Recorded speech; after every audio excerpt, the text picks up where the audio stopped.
తప్పిపోయిన కుమారుడు తండ్రి నుంచి దూరంగా పోయాడు. కానీ దేనికి దాసుడు?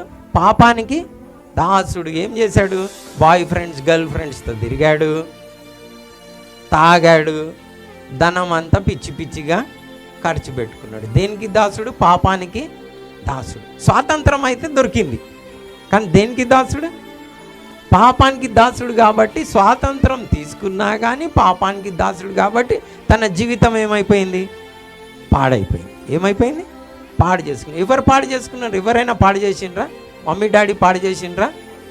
లే, ఆయన జీవితం ఆయననే ఏం చేసిండు? పాడు చేసుకుండు. ఎలా? ఇండిపెండెన్స్ కావాలని, స్వాతంత్రం కావాలని పాడు చేసుకున్నాడు. అలాగనే మీకు కూడా ఇండిపెండెన్స్ కావాలని కోరి ఇండిపెండెంట్గా ఉండి పాపానికి దాసులుగా ఉన్నారనుకో, మీ జీవితం ఏం చేసుకుంటారు? ఏం చేసుకుంటారు? పాడు చేసుకుంటారు.